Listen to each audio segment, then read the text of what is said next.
So we're doing 6.6. This is on work, and work is an application of physics, and it's really like an application of Newton's laws. So I'm going to hit you with Newton's laws real quick because they're fun.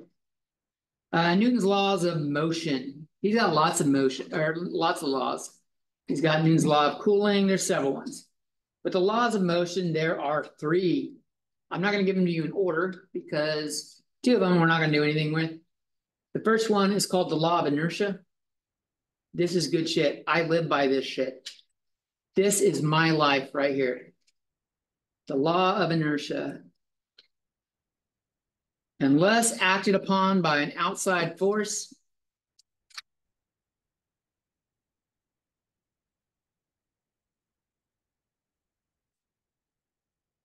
or external force,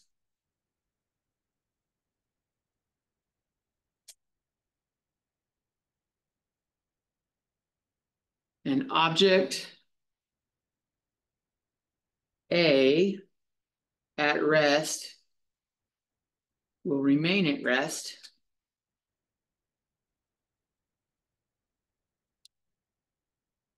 and an object in motion will stay in motion with constant velocity.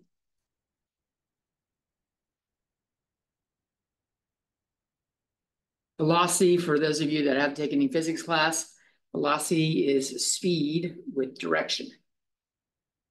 It is a vector.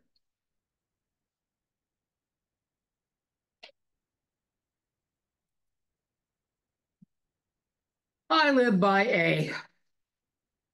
An object at rest will remain at rest unless something pushes me. I don't want to do shit.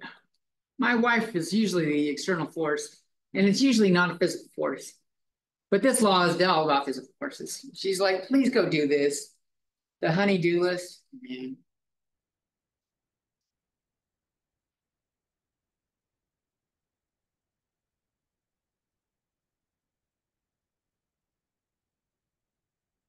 The third law is pretty good. It's the law of action and reaction.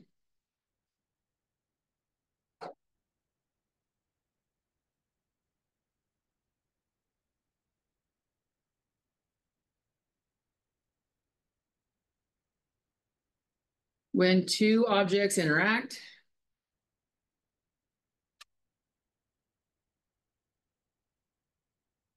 they exhibit equal but opposite forces on each other.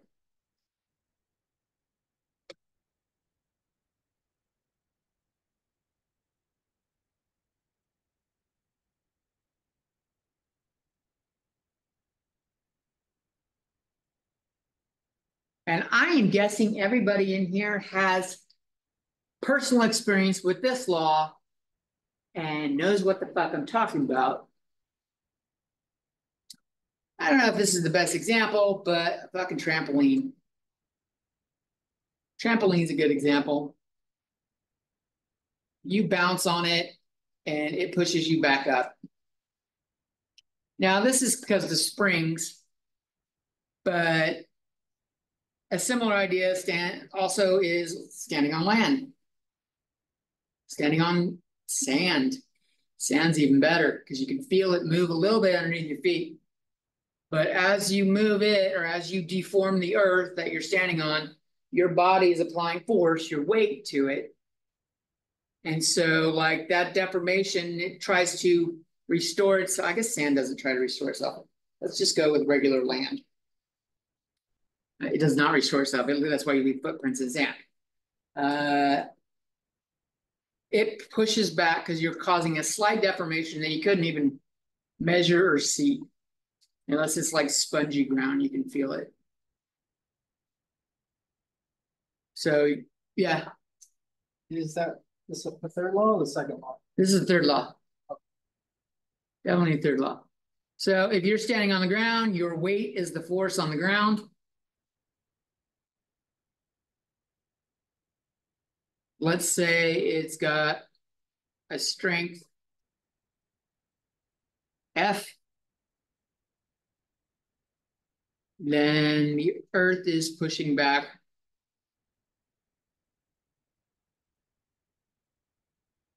in opposite direction with strength F.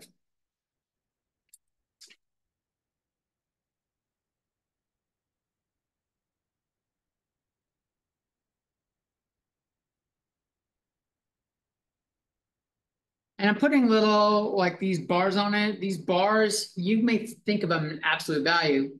Force is actually a vector, and the bars mean magnitude or just the number without direction.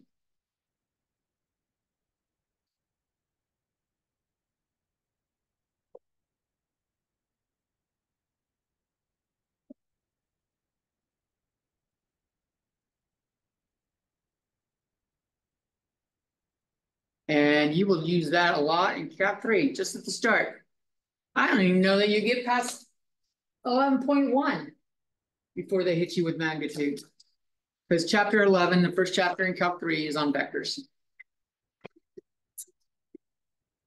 It's at least by the dot product, which is 0.3. It's early. Have you had to do cross product yet? I don't remember the order they are. It's been a couple of years since I got taught to Calc 3.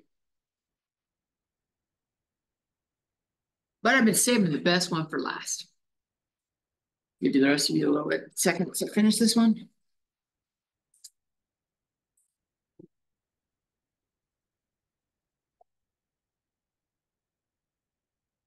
And the only reason I say it's the best is because we get to do a lot of math. And the math with the other two is not that exciting. Velocity equals zero, velocity equals zero, you hit it, velocity doesn't equal zero. That's addition. We're get to do a lot more here. I use the third law. Force equals 5. Force equals negative. Right? Exactly. Not exciting.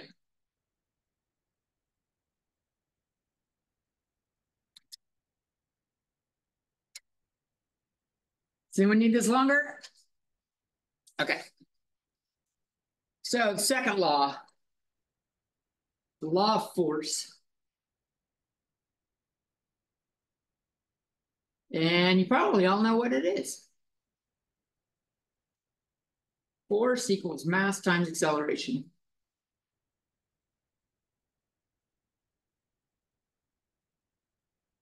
F equals ma. And I'm going to put the little arrows over it. That's the way I do my arrows. A lot of people do the arrows like that. This little symbol means vector, which means it's like a length, but with direction.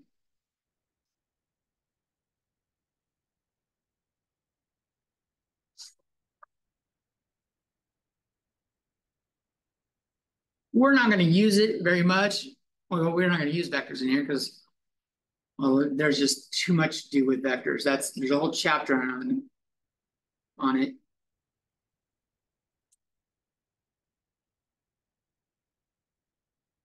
So common units for this, the SI units. SI units for force.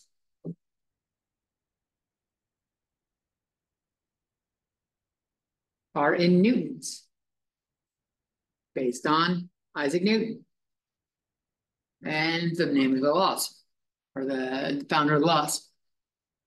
So 1 Newton equals 1 kilogram times 1 meter over second squared.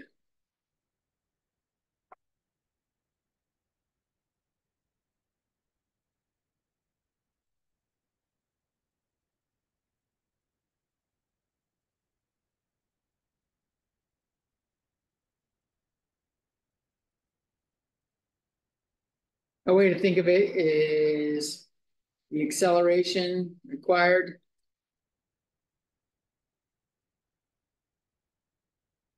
To move 1 kilogram at 1 meter per second squared. Not move, but accelerate. Well, yeah, I'm gonna go with move. This is you want a good technical physics term, take physics class.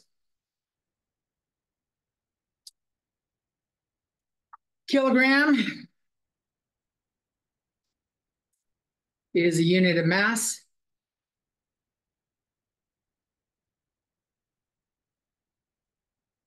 Hopefully you know what a meter is. M equals meter is distance. And you better know what a second is. Time.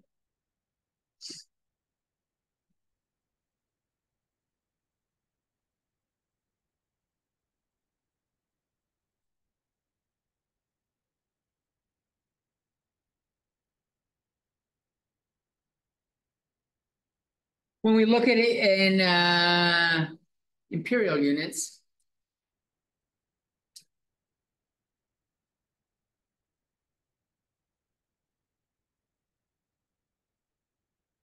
the BE system, not SI, but BE, force is in foot-pounds. It's a fucking terrible name.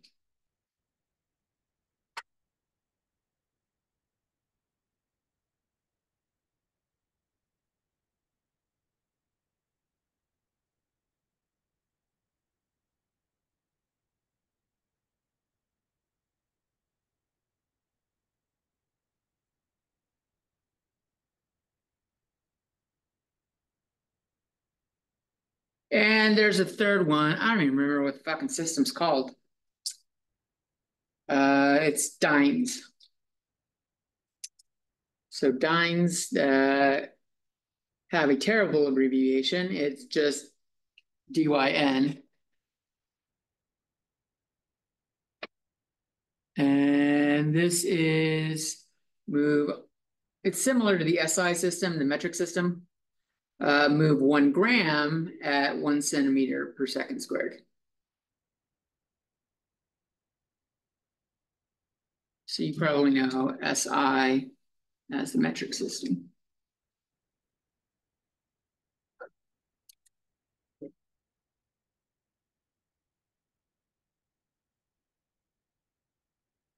Imperial units, is that BE? Yeah, I forget what BE stands for. It's British something. British engineering or some shit like that.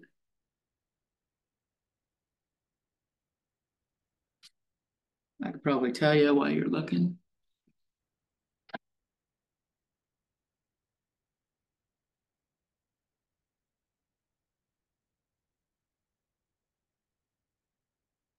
Or while you're writing.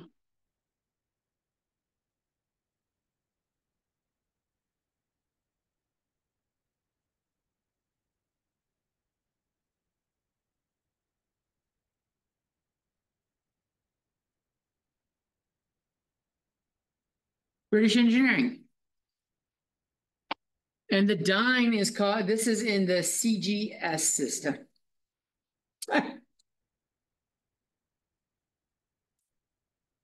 CGS system, which stands for centimeters, grams, seconds.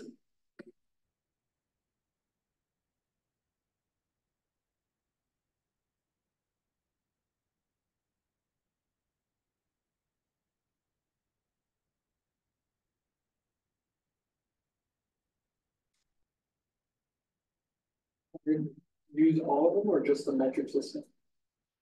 We're gonna use metric and British because we're Americans. We don't fucking use meter systems over here, so you need to know how it's done in America, right? Why did we name the American system the British? We did it. That's fucking good, really good question. They probably came up with it and then didn't use it. No, so they used it first. They gave it to all the colonies. Then everyone started swapping, and we just never did. That's probably, yeah, it's probably what happened. I'll be honest, even though I grew up and didn't really know the metric system until I was like 30, it's a superior system. Like, it's hard to argue with everything is just a multiple of 10. That's a hard fucking thing to argue because it makes the math so fucking easy. When the units just commute, we're kind of like newtons, it's 1 kilogram per meter per second. Right. That's convenient. Which is just an upgrade of the CGS system. In fact, you can directly connect them in scaling. All right, but this isn't in the chapter on force. This is a section on work. So what is work? Is everyone ready for the next page? So work. Work is the effort expended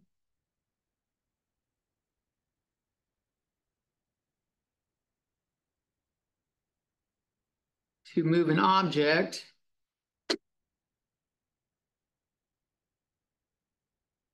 with force F, a distance D.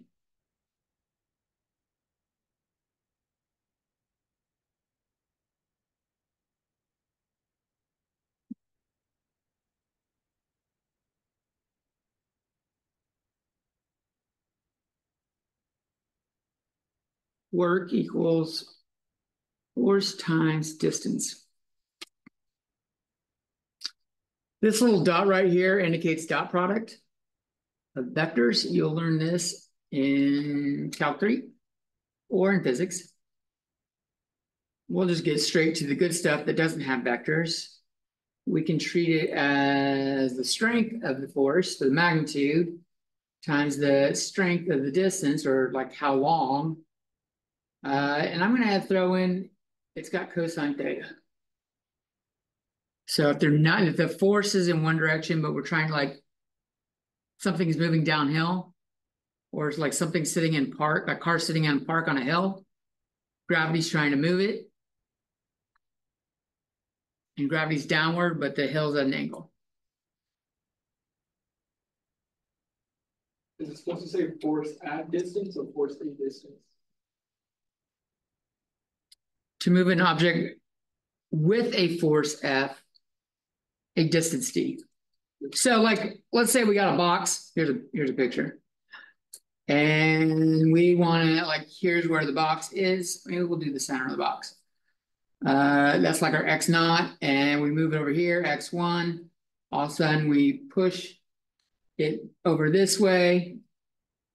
Our D vector is that.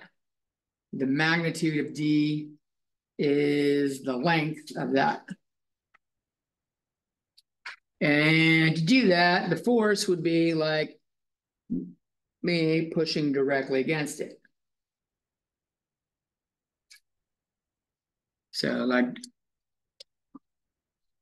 but oftentimes we don't push it directly against it. You'll do shit like if you pull a wagon,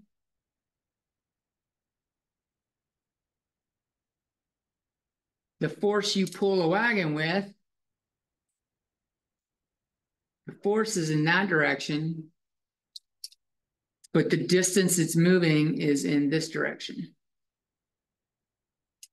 So that's why we have like that cosine theta thing going on here. This is making an angle theta.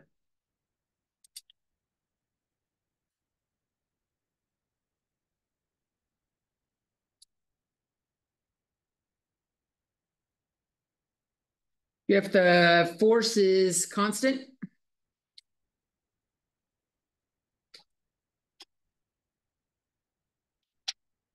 like not changing, and it's in the same direction,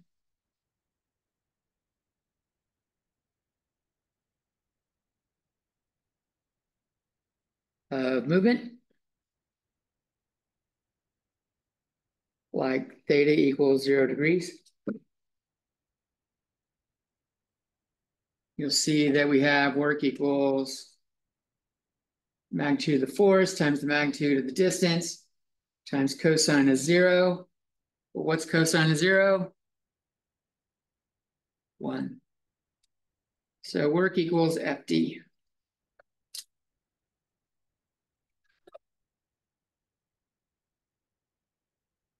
Now, this is generally not the case. Theta equals 0 is generally not the case.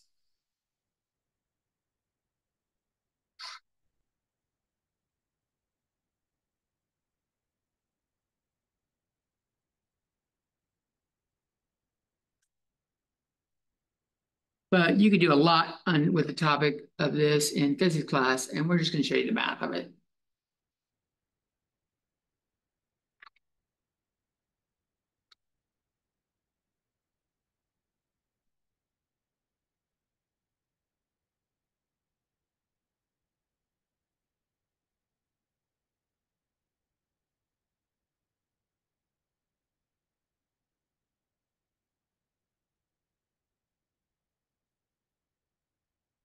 And I said something incorrect earlier. Let me go back.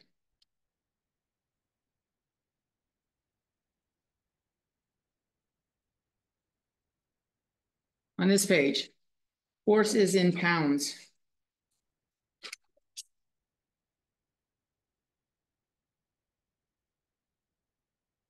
Weight is force. I even said weight is force before when I was talking about newtons.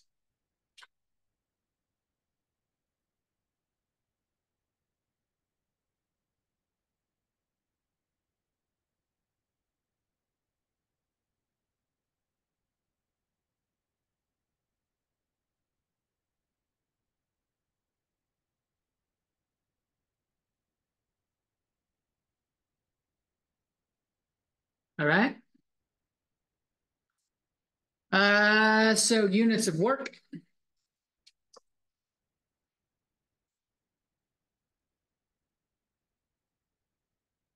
In the SI, it's newtons times meters, which is 1J or joule.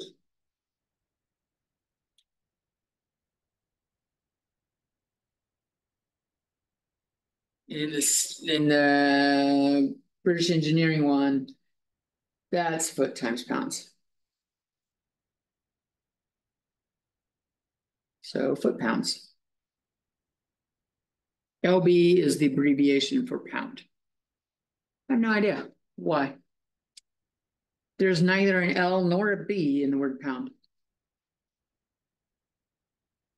Maybe there's an L and a B in like the fucking Latin spelling of it. I have no idea.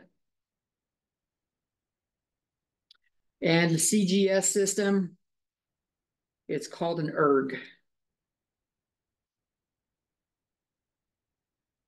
which is dyne times centimeter. Force times distance.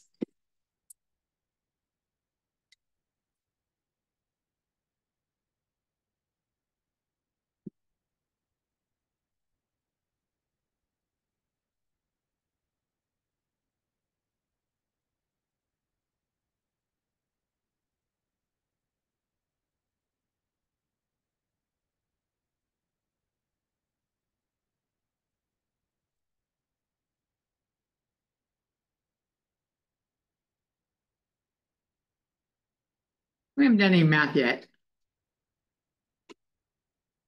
Let's get to the fucking math. Let's have an integral sign or something. Let's do something. You guys ready for the good shit? The rest of it's kind of meaningless if you don't know what the hell I'm talking about. And I can't assume you've taken any form of physics in here, or that you've hit work at that point. Everyone ready? All right. So if the force is variable,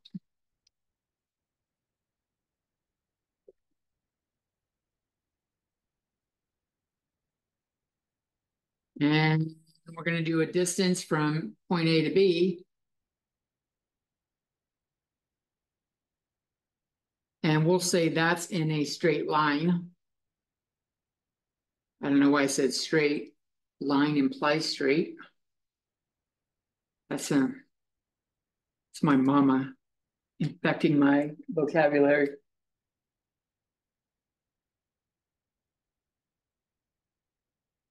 We don't call lines that are curved lines. They're called curves. So if it says line, it means straight. We are going to integrate from A to B. And F is now, we'll say it's a function of X.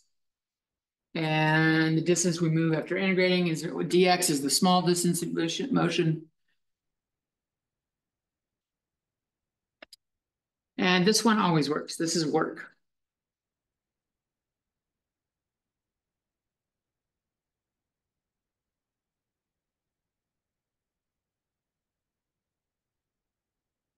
Assuming same direction kind of thing. Note if F is constant.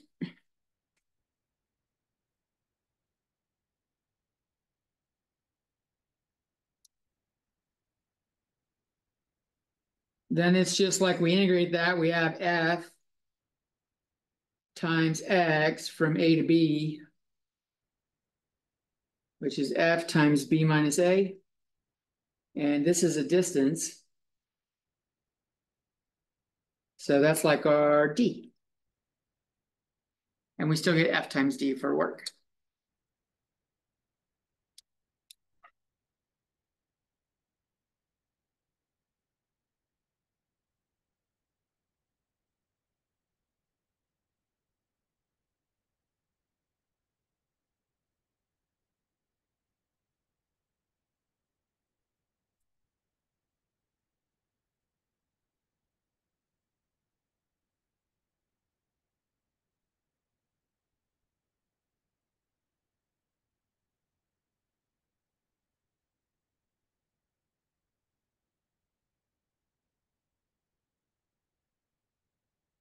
You guys know a variable force. Gravity. Gravity is a pull towards the center of the mass of the biggest object kind of thing. The most massive object, I should say. Not necessarily the size, but the most mass. And the further you, and it's related by, it's like the mass of the two divided by r squared, and there's something else in it. But like, as the distance between you and like the Earth gets larger, the gravity pulls less. It's gravitational constant, so that's big G plus multiplied by the two masses added together. Yeah, Divided by it's GMM over r squared. Where G is like the one we know for like the surface of the Earth kind of thing. When we're talking about Earth, it's different values for other places, but no, that's why it's a big G. Right. And it gets wonky if you're trying to get this. So like, let's say like it's not, let's say it's variable. We got some f of x. We're going from A to B. Work is like, we're calculating this. How much energy it took to, or effort it took to move it. And that's why we have a slim thing dx. Like the force on this one, Fx star, has a different amount of force than somewhere else. It doesn't really look like I curved it that much. Maybe I should have more of a curve here. Let's do this.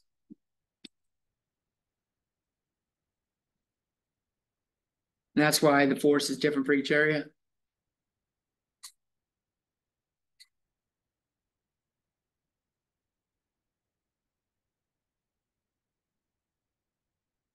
There's one related to it. It's called Hooke's Law.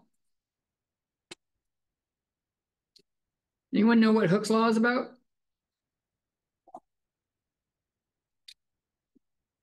Springs. You know, like a spring.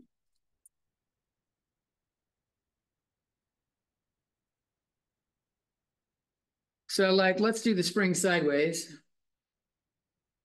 That's like the uncompressed or untouched spring.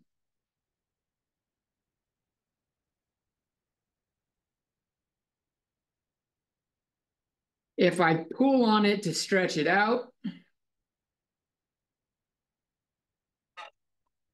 then this is like the distance move right here.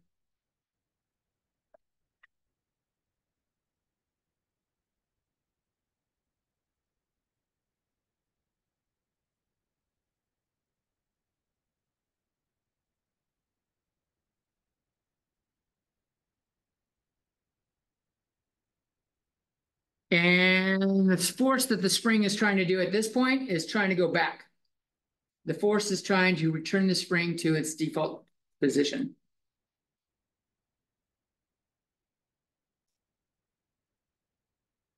To normal shape. So force is negative here because it's to the left.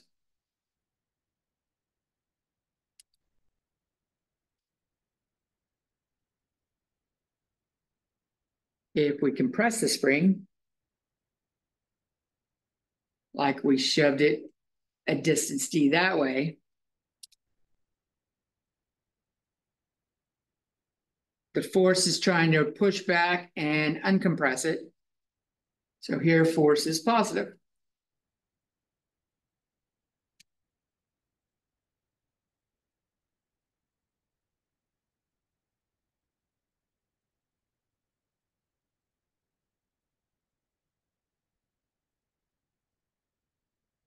It's trying to return to a state of equilibrium.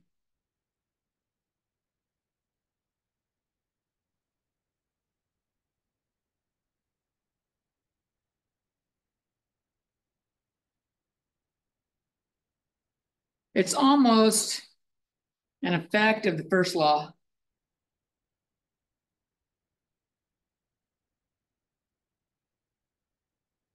Equilibrium being no change.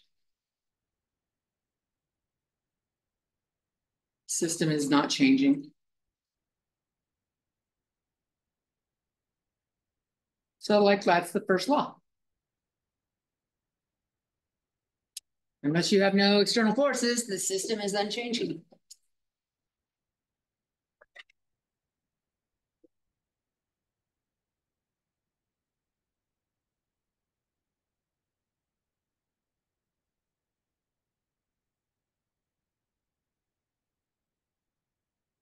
For Hooke's law, F equals Kx.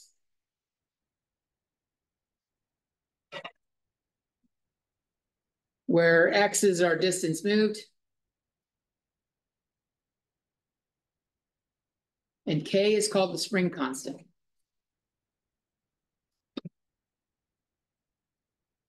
Depends on its shape, what it's made of, all sorts of shit, but for a given spring, it doesn't change.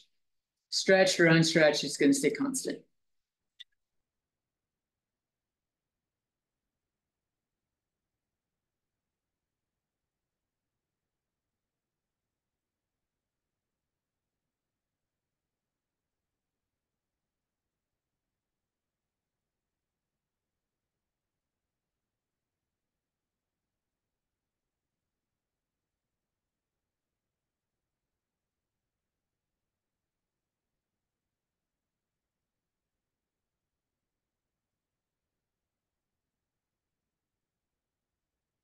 All right, you guys ready for an example?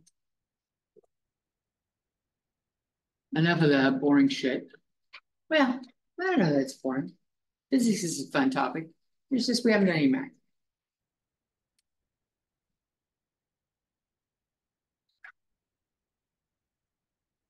So let's say we have a spring that is, start with the spring one.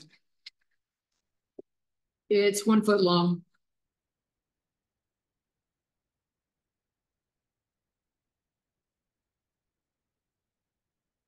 And it takes a force of 6 pounds.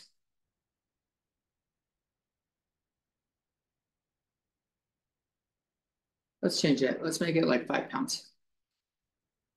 Force of 5 pounds.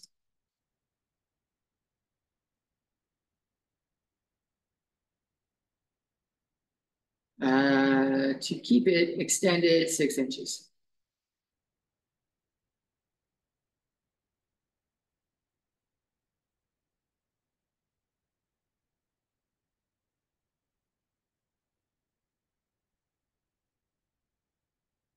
Find the work done.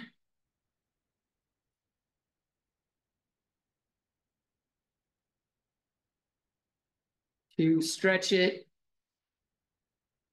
another 6 inches. Nope, let's go 9 inches. I want to change that.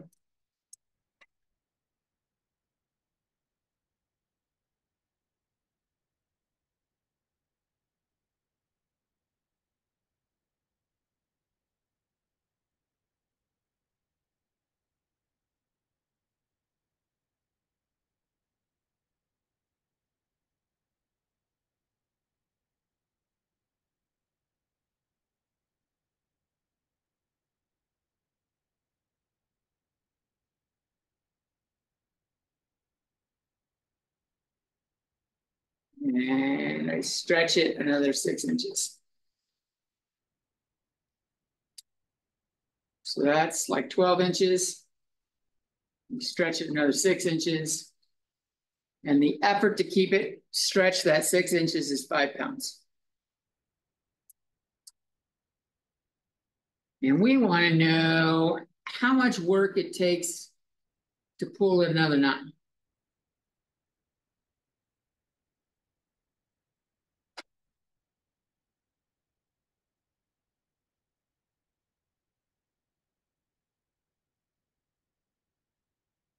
It's a foot long, it's like a foot long, when it's like, all coiled up together. When it's at rest, when there's nothing, no pressure on it.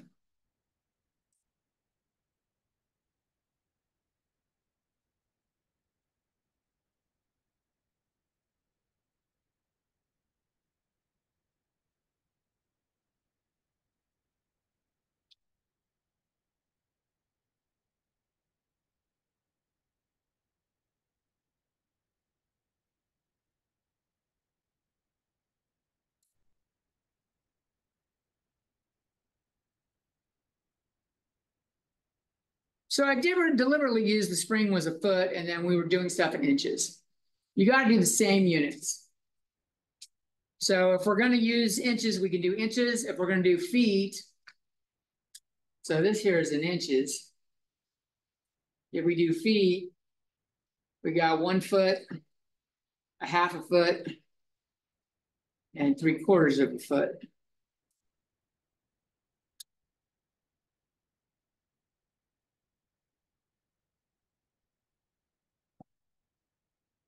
Well, we said force equaled kx. I don't know what the spring constant is, but I can use this to find k first. Force was 5 pounds, that's here.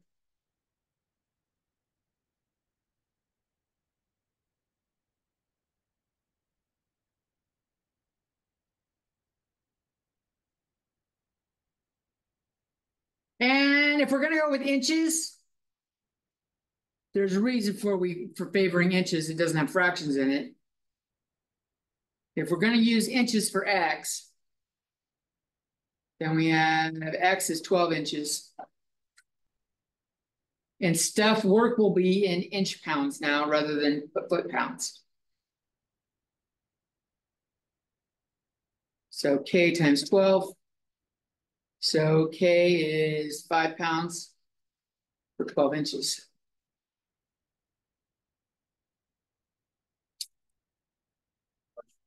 Yeah. What do you need 6 inches for 15 to if it's 5 pounds, stretch it the extra 6. Yep. Thank you. If I get distracted, it is definitely for 6 inches.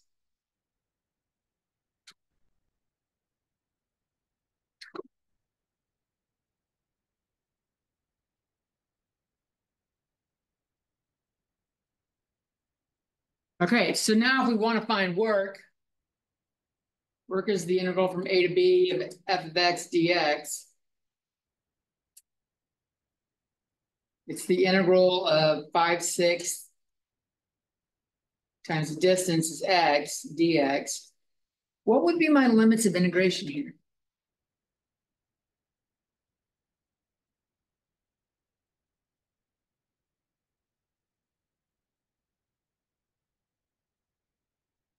Zero to 15 would be if I started from no stretch and did the whole way. Here I was specifically asking to stretch another 9. So we don't want to start at 0. But if I ask for how much work total, we would do the 0, but we're starting at 6. And it's going up to 15 because that's another 9.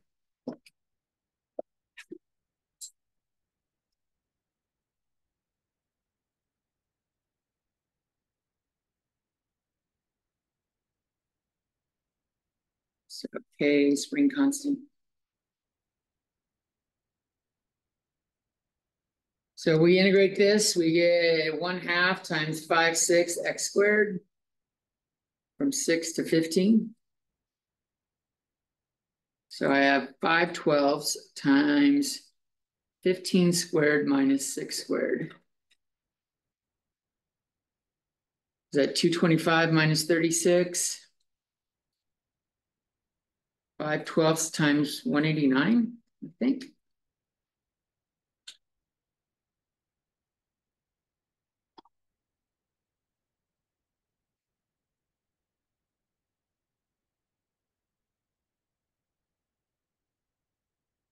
It's 5 divided by 12. And this is work.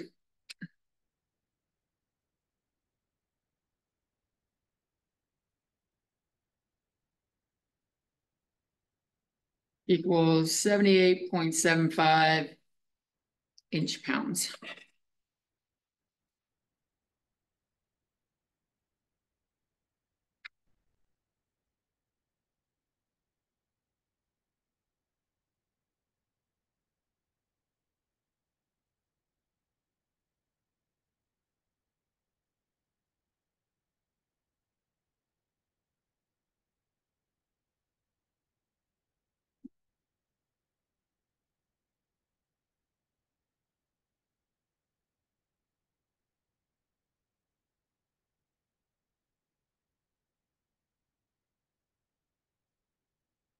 Yeah. Square. Because we integrated, right?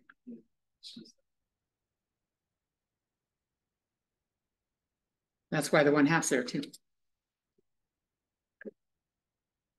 All right, I'm going to pause the video. Let's take a 10-minute break. Then we'll start dealing with the real work problems. Spring problems are pretty easy. All right, so the next part, we need to talk about density versus weight density.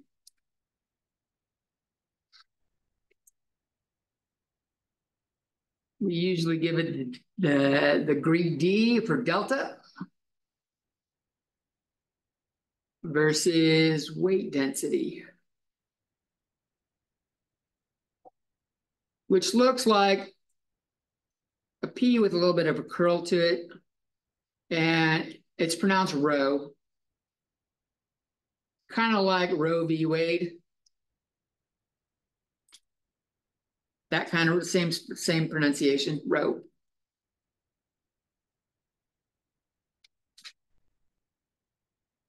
The most common density you know is density equals mass over volume. This is mass, not meters, over volume. And this is in 3D.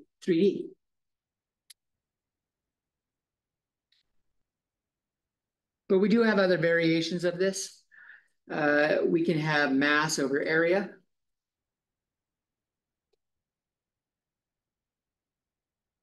Which is in 2D. And mass over length.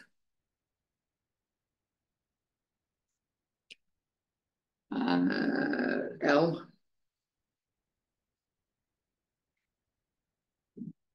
in 1D.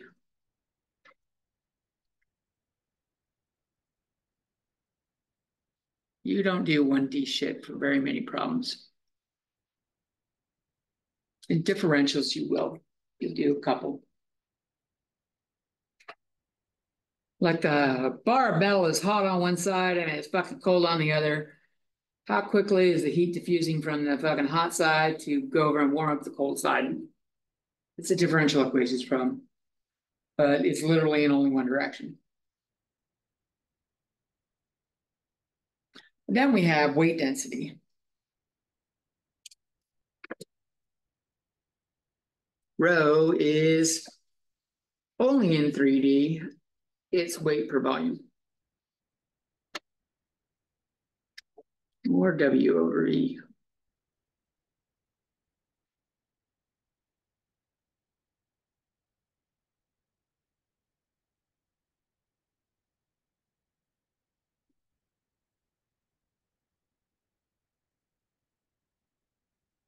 This one we're going to use a lot because in the American system, weight is in pounds, and that's a measure of force.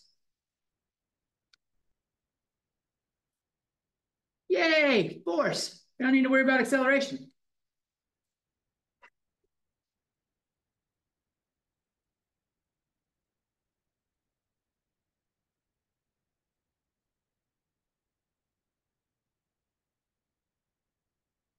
And unfortunately, rho takes on a different meaning in Calc 3. In Calc 3, we also use it for radius of a sphere.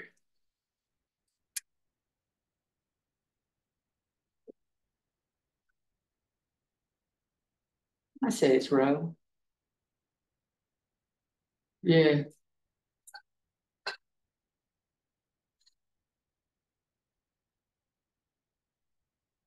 But for a lot of the problems, unless you're working with spheres, and it needs to be a sphere, the only time you'll see this rho is when it's related to a weight density. Water is one we commonly use. So the weight density for water is 62.4 pounds per cubic foot.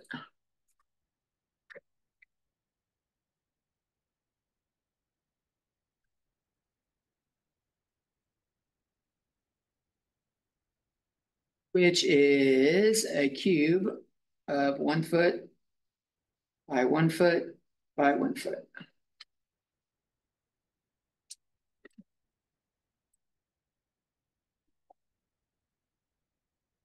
So they're related. Like density itself is just how much mass is in this. So like picture like a air tank. You got a lot of air molecules in it. Air is like filling up. Air's got a low density. But then if we want to do the weight of the air, which seems weird, but enough air has weight. And then, so when we apply gravity to it, now we have the weight of the air. And that's our rho. So mass is the number of, not really number, but it's related to the number of parts inside.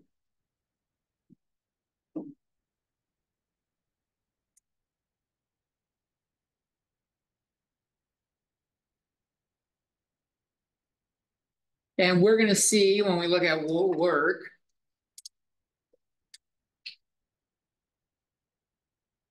we have our force times our distance, our good old force times distance, but force here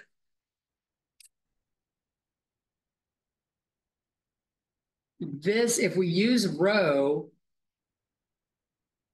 we have pounds per cubic foot and force is in pounds. This is in pounds.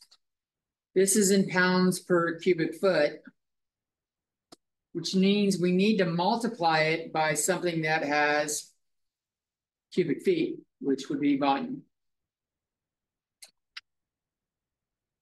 So weight density times volume.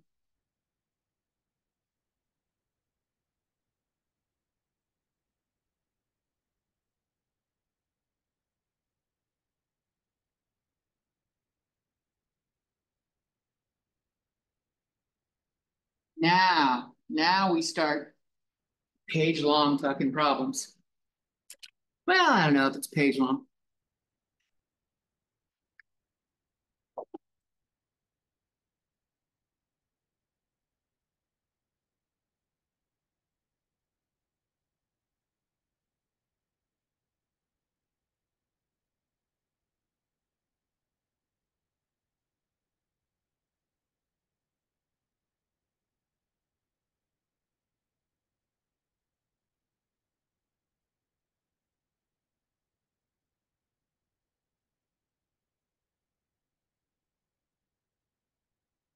All right, you guys ready? I hope we were writing, but they're not looking up, so I don't know if they're just scribbling extra notes to go with it or. Oh, okay, that's good. So let's say we've got a tank and the shape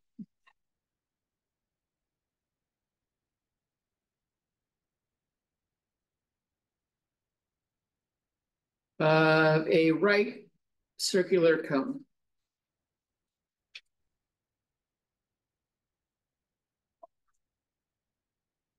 Point downward.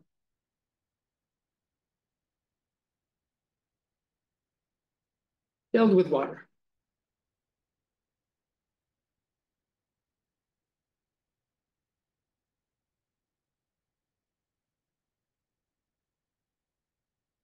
If the height is 8 feet,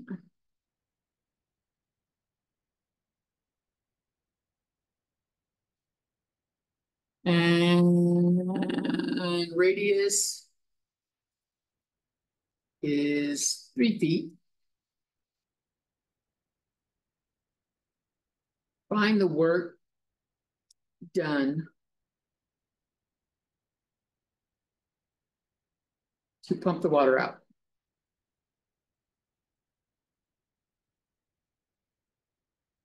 Of the top.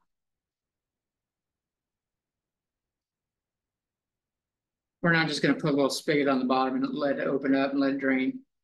We want to pump it out the top.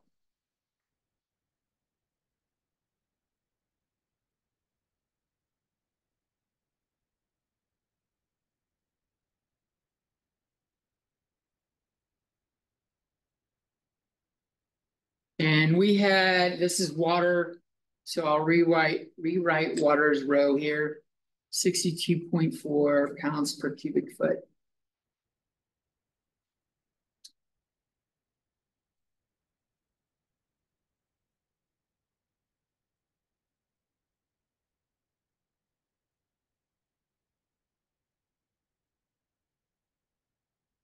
So a right circular cone looks like something like this.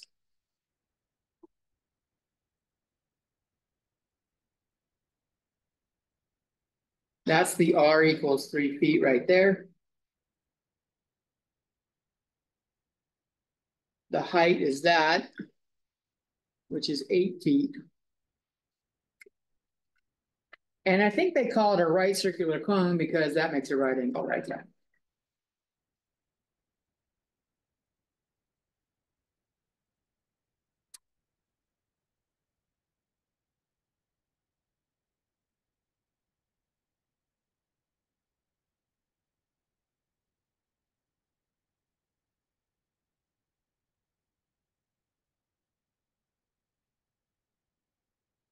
Shape makes sense?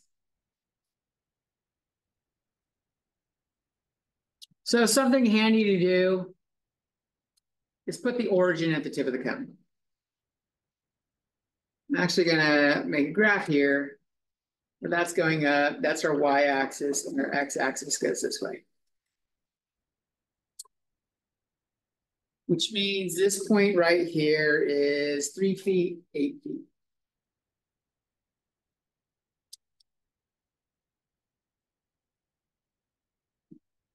And if I pick some random height, say here, This would be x feet, y feet.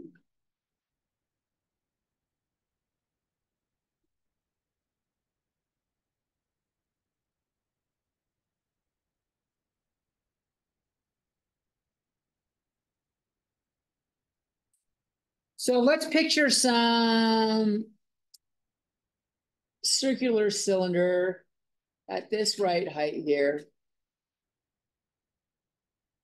So sample slice of the cone.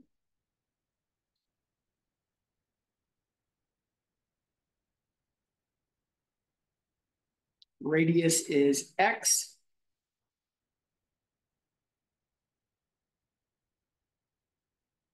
Height is y. Well, no. Height of that circular thing is actually a dy. We're going upwards. It's a thin slice. We'll have a dy there.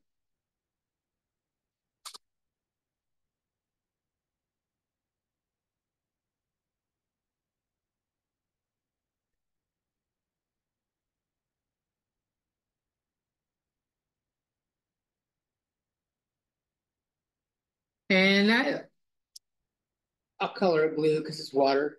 We'll color it with a little thin layer of water. We want to move that water up to the very top.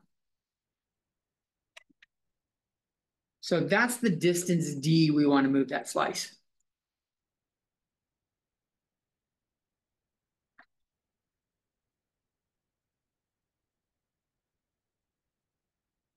Can I relate d to y here?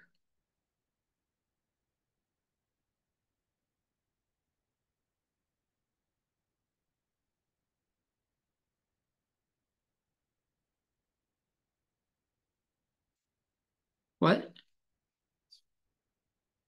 Exactly it. D is going to be 8 minus y. How'd you get that, Dad?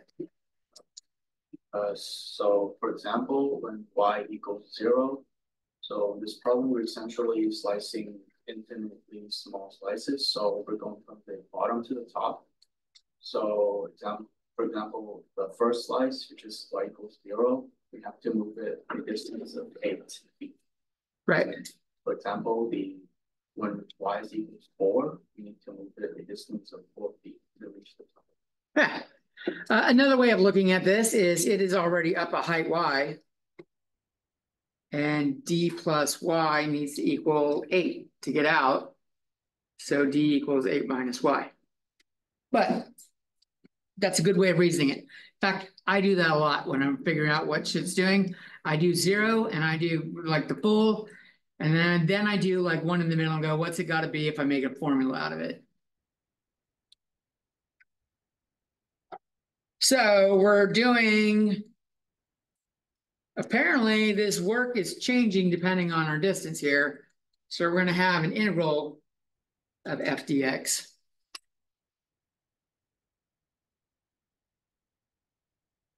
We're going to go from 0 to 8. But the f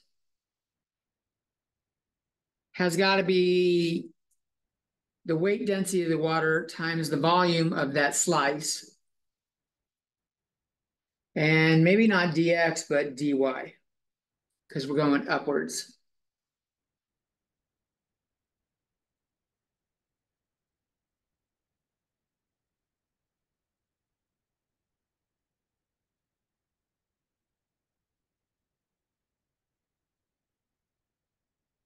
Oh, that's just f.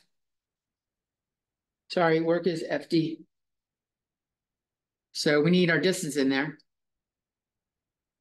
And then our dy.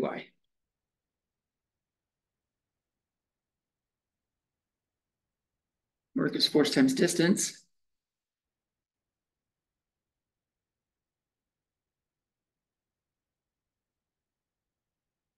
So we want things in terms of y.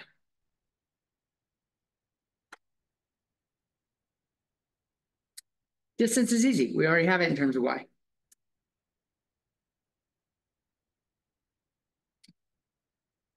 Rho is just 62.4.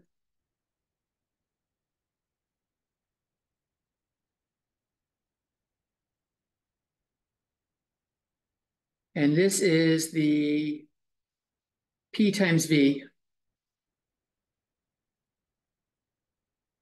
That's actually where the dy came from.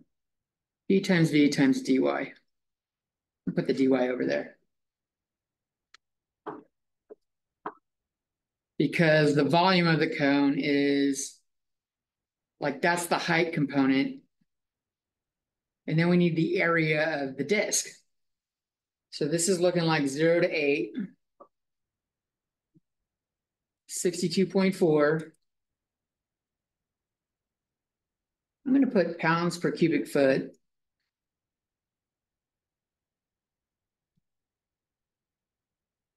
Volume is going to be pi r squared h for that piece. And the h is the dy. R is x here.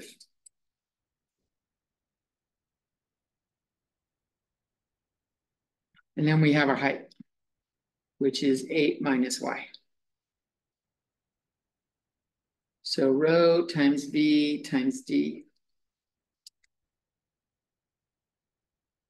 This is obviously not in finished form because I've got x's and we need y's.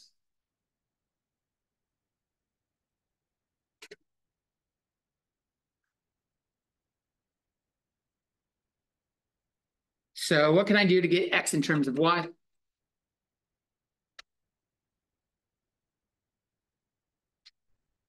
Well, if it's this x value here, it's on this line. We could go with y minus y1 equals m times x minus x1. Right? So y minus 8 equals m times x minus 3. What is the slope here? It's a rise of 8 over a run of 3.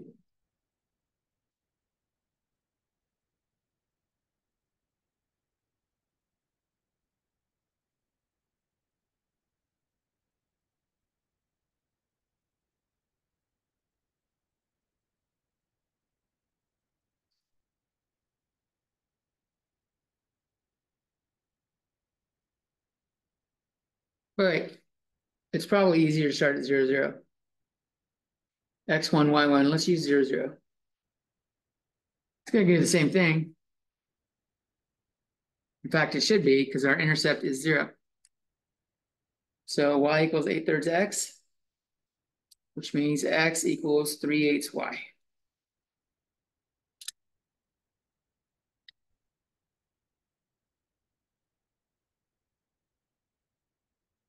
And finally we have our equation.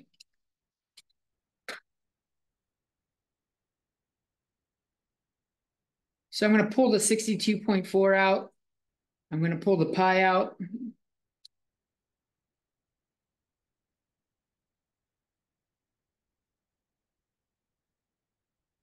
Look at the units later. Well, we know what the units are, it's work.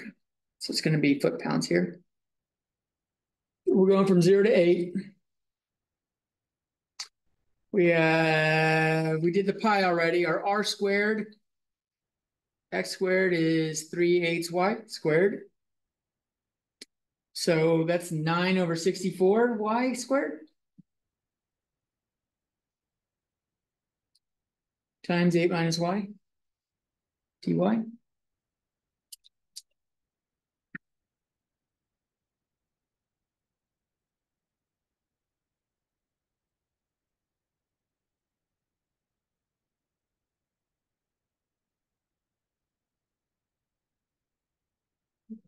Question for when you first write it out as f times 64, there's like a p and the dy for the height. The p is supposed to be there since it's already represented with the. You're right. And b here is actually area. Area times dy.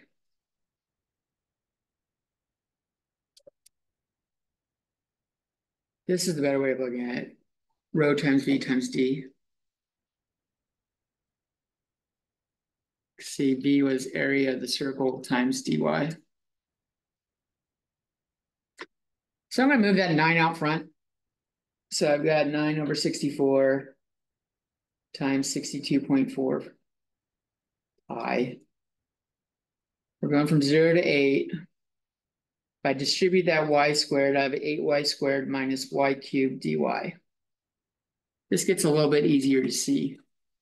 Like, get the constants out front if you can.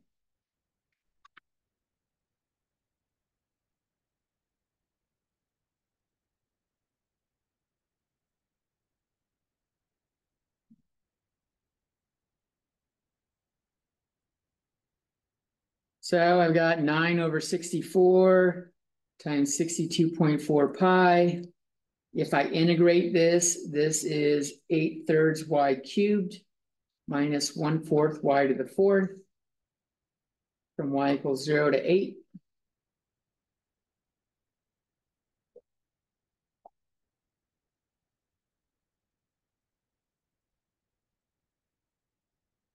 So that's my work.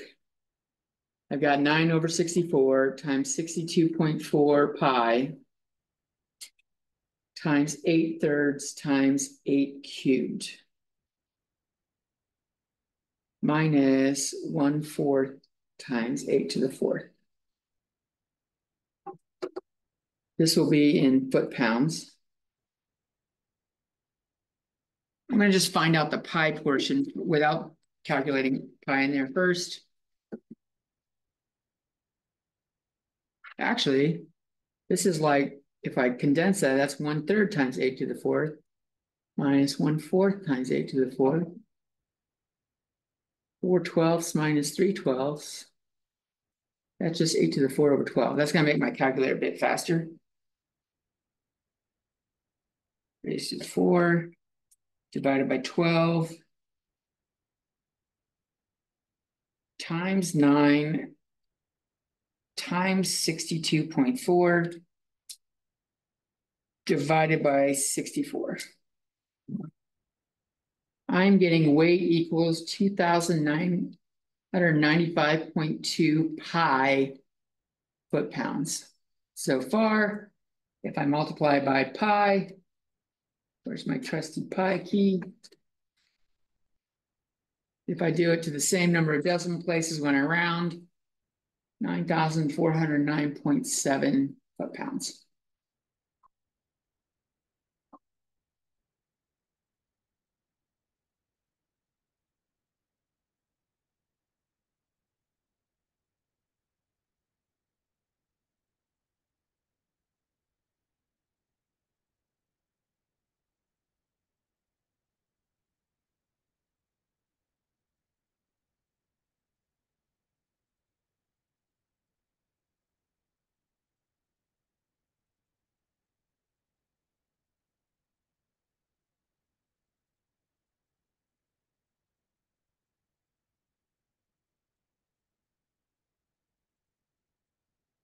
Was that fun?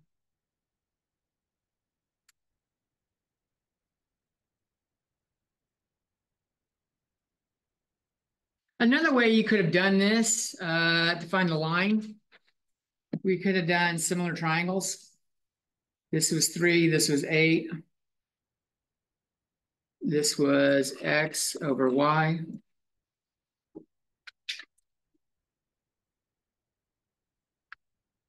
So 3 over 8 equals x over y by similar triangles. And if I clear fractions, 3/8 y equals x. That's if you're used to doing if you're used to similar triangles, doing proportional triangles. But we had the line as well. That's the similar triangle approach.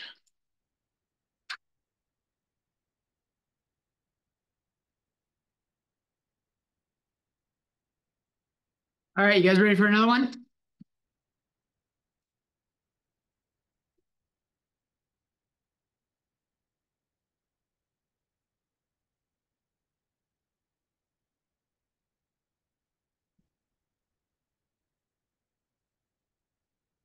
Anyone need this up longer? A little bit, okay.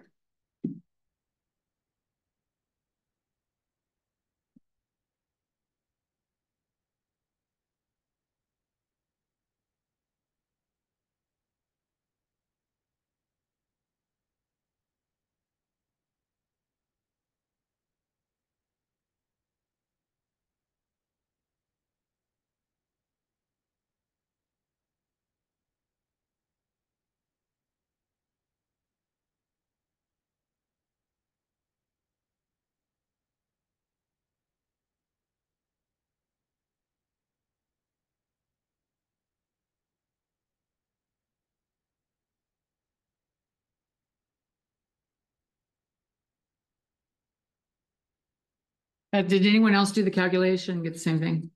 Okay. I didn't want to assume, like, no one had said anything. Hopefully someone will tell me if I put the wrong shit down.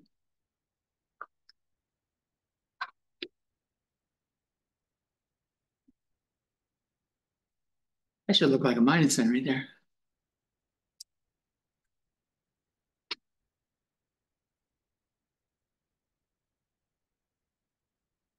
All right, I'm gonna start writing down the next one. Wow, I can put a lot on this fucking screen here. Cylindrical tank.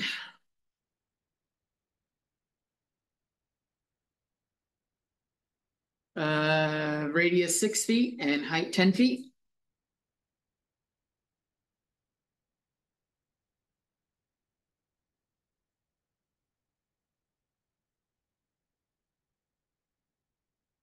Is a quarter full.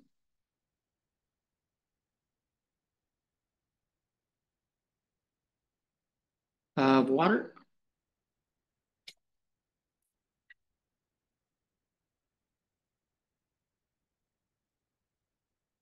Find the work to pump the water to the rim at the top.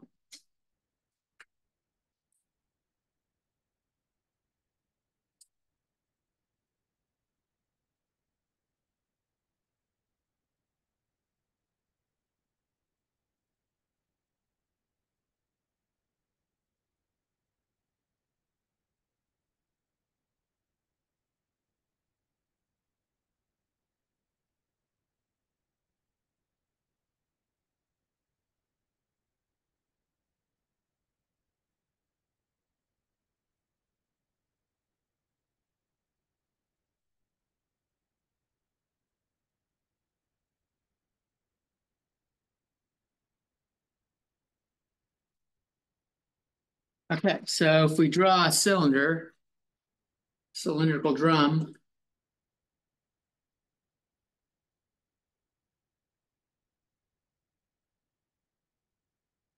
we're saying that the height here is 10 feet.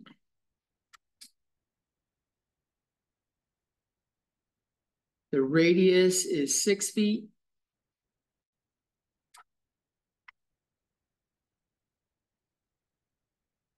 And the water only goes up to a quarter full. So how high up would the height of the top of the water be?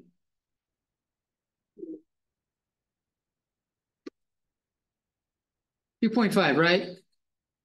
So 1/4 of the 10 feet is 2.5. So that water height is 2.5. That's going to be our limits of integration because we're going from 0 to 2.5. That's what we need that for.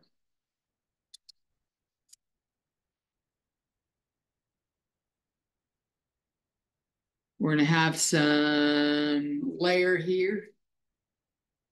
It's a disk. So the work is going to equal force times distance, which is rho VD, which is 62.4 times pi r squared, but it doesn't look like r is changing here.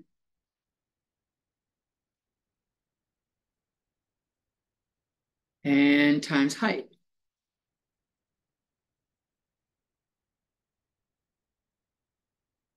Our height will be the height of the little disk. And the height is the dy.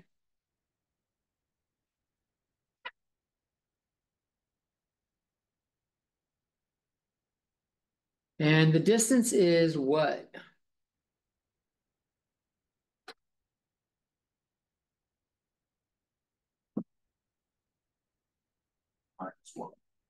It's 10 minus y. Because we're going from, this is y in height to there, and the distance we need to do for this one has to be 10 minus y, so that when we add them up, the total height is 10.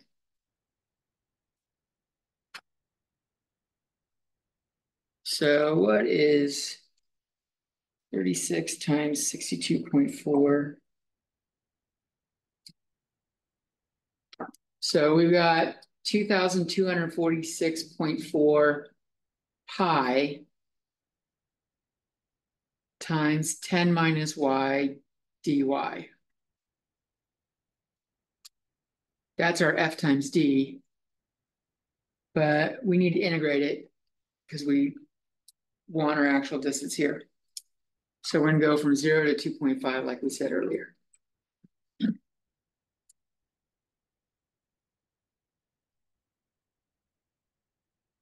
Cylindrical tank is a little bit easier than the right circular cone because the radius is fixed.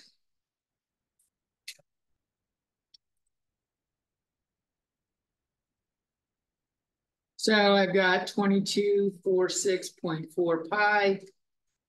We integrate that. We've got 10y minus 1/2 y squared from 0 to 2.5.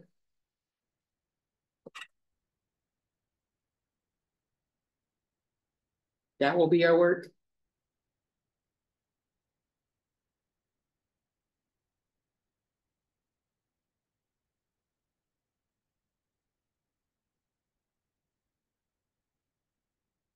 And write the 2.5 as 5/2 there. We don't want to work with, I don't want to square decimals. I can do this a lot easier this way. This is 25 minus 25 over 8 times 2246.4 pi. This will be in foot pounds because we're working with feet and the weight is in pounds.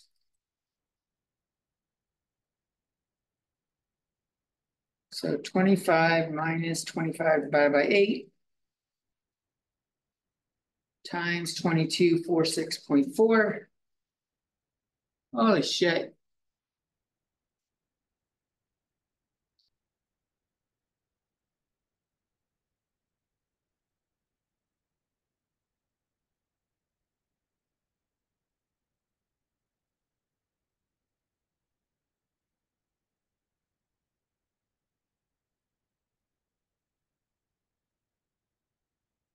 Seems like a lot.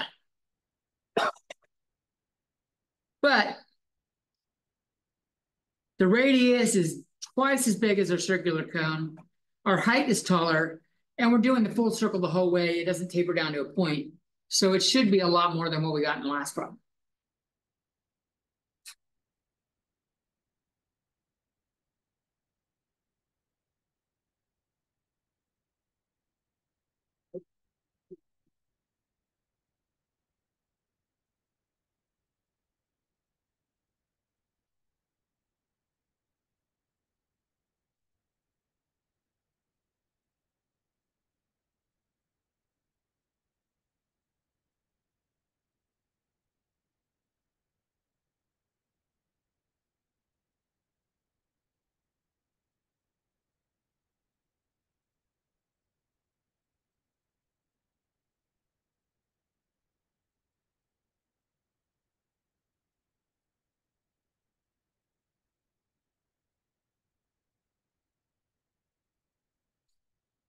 Having the cylinder like that is pretty fucking easy. What if it's on its side, like most tanks are at home? That's our next problem.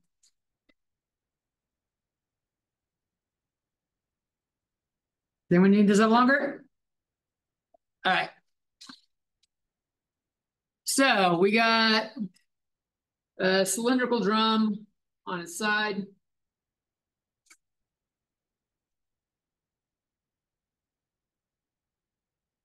Filled with, let's say, a fuel.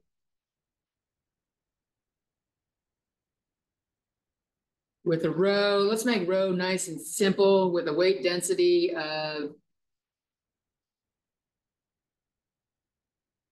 50 pounds per cubic foot.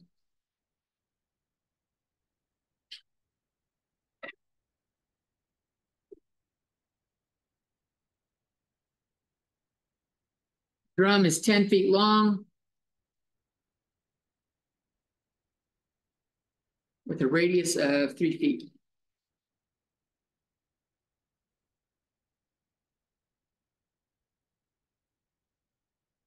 And we want to find the work done.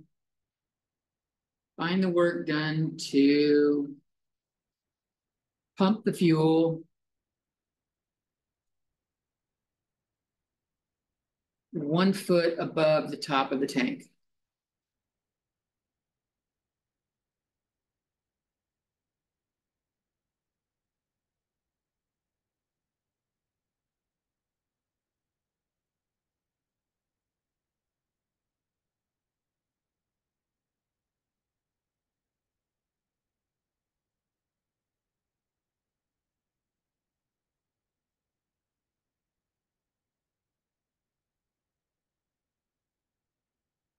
This drawing standing up. No.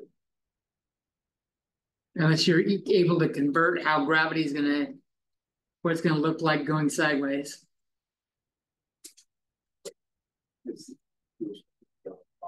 Because if it's, yeah, they, like we're gonna do a layer like, so. If you can do the following sketch and get out of it going vertical, yes. If you can't, don't. So if I were to draw this tank,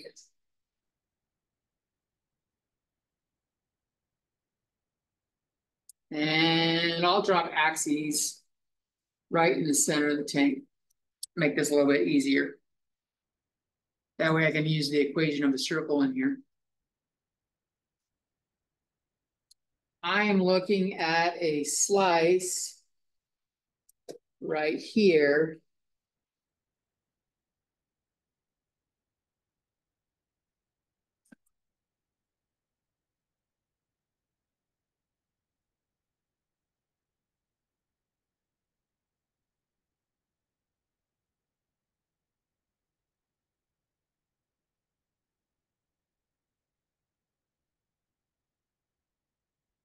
And this was a radius of 3, so that puts this at 3. And this is like -3 here.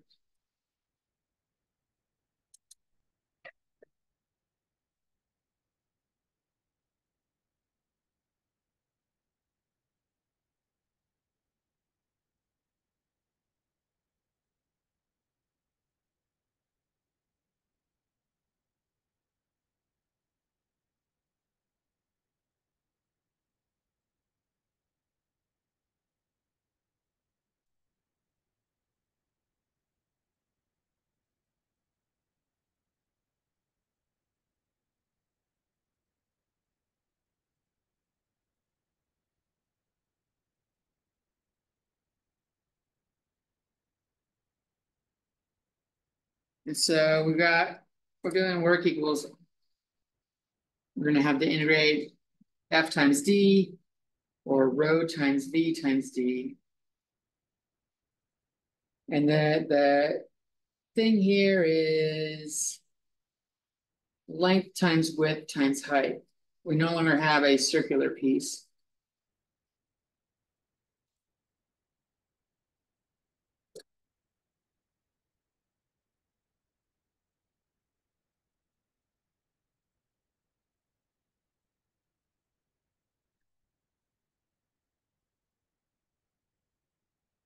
And then we got our D for distance.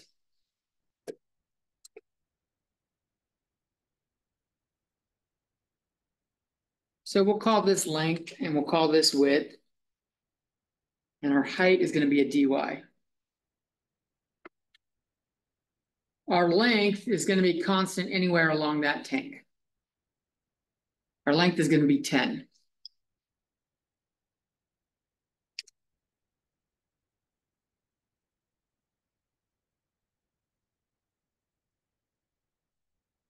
Our width here is like 2x.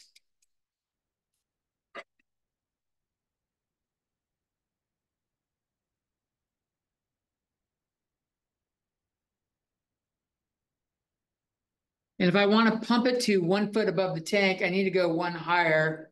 I'm going up to 4. So my distance is going to be 4 minus y. My rho, we had 50.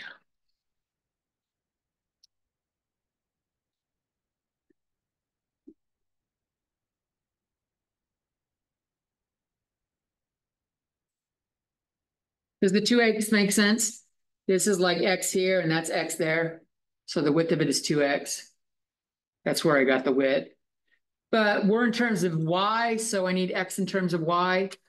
That's the circle, x squared plus y squared equals r squared.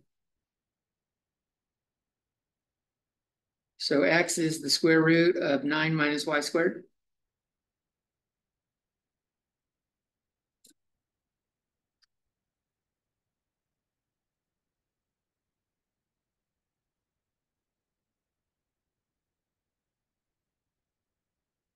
And it looks like what we're missing is the limits of integration. The tank is only going from 0 to 3. Is it go negative 3 to 3? Oh, yeah. How about I do that? How about I do the whole fucking tank? That's a little more realistic. I didn't say pump out half.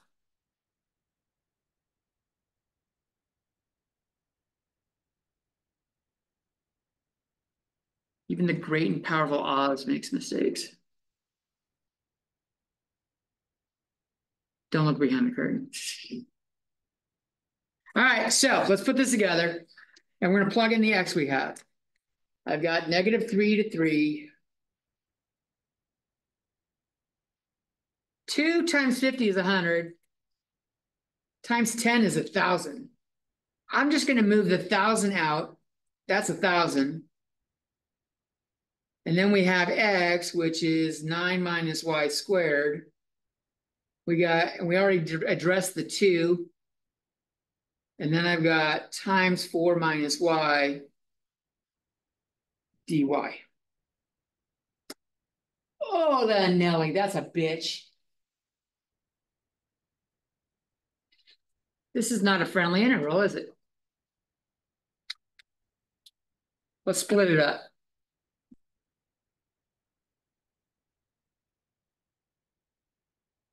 Got negative 3 to 3. 4 square root of 9 minus y squared dy minus 1,000 from negative 3 to 3 of y times the square root of 9 minus y squared dy.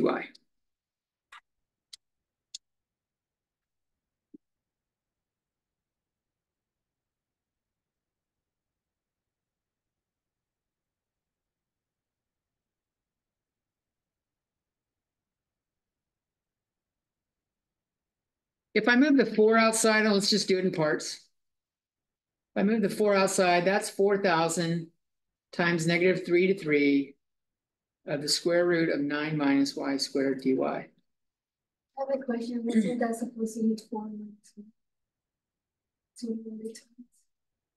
I have the 4 here minus the y here. I'm splitting it up. I'm distributing. So distribute. That makes sense? It's a good question. If you didn't, I didn't say distribute. I just said I was going to split it up. That's what I was doing. I was distributing it. So there's a fucked up formula for this, or we can recognize that this was x equals 9 minus y squared. This is x squared plus y squared equals 9. We are looking at, and it's only the positive side, this is half a circle of radius 3. And it's the area.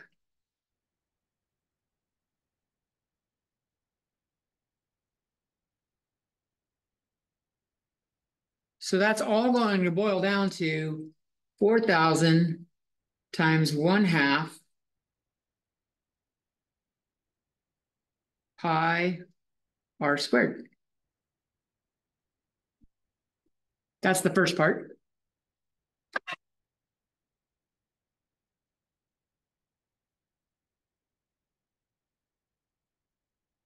Now here, what can I do on the second one?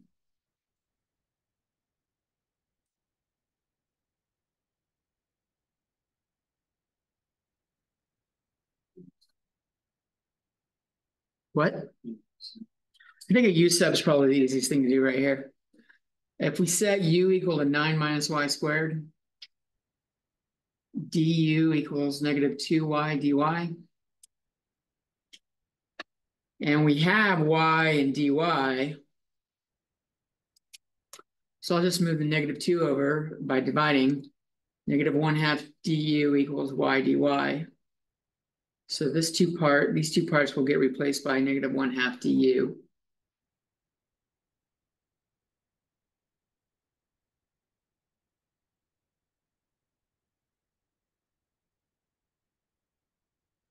And I have minus turns into a plus when I put the minus out there. This ends up being plus 500. I'm going to say y equals -3 to y equals +3. Just because I didn't want to rewrite the limits real quick. Maybe I should. When y equals 0, u equals 9. When y equals 3. Oh, wait. When y never equals 0. When y equals -3. Ooh. Oh, look at this. Let's rewrite the limits. When y equals -3, u equals 0.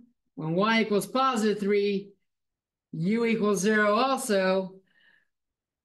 So I have the integral from 0 to 0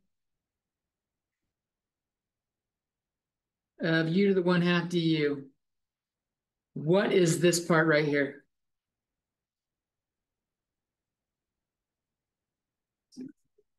Doesn't matter what this integrates to, I'm going to have 0 minus 0, right?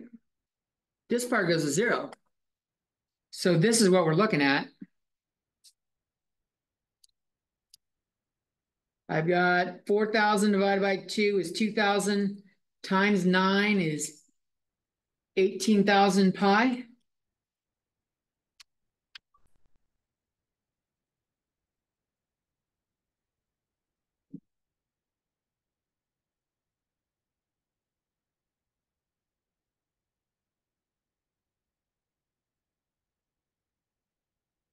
Times pi. 56,548.7 foot-pounds.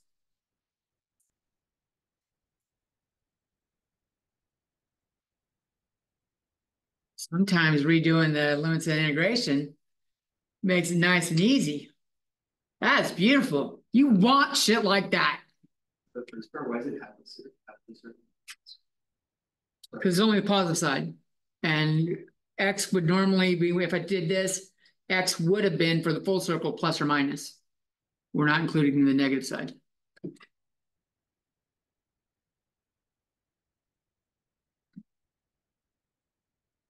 It's really like this half of a circle. Radius of 3.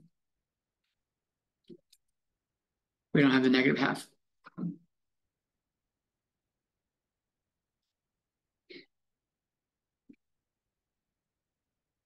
Everyone good with that?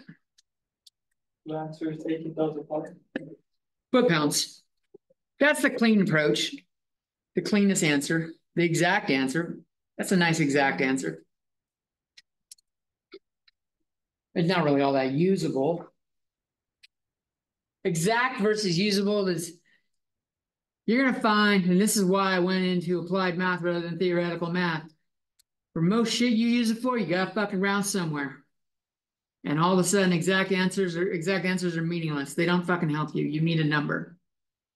In almost everything you use it for. What do you mean you don't intuitively know the square root of 5? Right? I can get away with like square root of 2 and square root of 3. But yeah, I could even do square root of 4 because I'm a badass like that. Square root of 5, that's a little bit more. I can start estimating. You know how you estimate? We only got a couple minutes left, but I'll point this out real quick. How do you estimate square root of 5? Square root of 4 and then square root of 9, it's somewhere in between there. That's what you do. 2.5. No. I would estimate, so square root of 4 here, square root of 9 here. 5 is a hell of a lot closer to 4. So I'm not going to go 2.5. I might think somewhere in the middle. This is closer. I'm going to go with maybe 2.2 or 2.3. What is it? 2.23. Yeah. Well, I wasn't going, oh shit. If I'd gone to 3 decimal, my first guess was approximately right. That's how you estimate shit, if you just need to eyeball it. And you don't want to pull out a fucking calculator. It's a reasonable way of doing it. You go between the two square roots you do know. All right, get the fuck out. On Wednesday, we're gonna do 6.9. Hopefully you've done 6.9 before. It's the hyperbolic functions. You probably did it in Calc 1.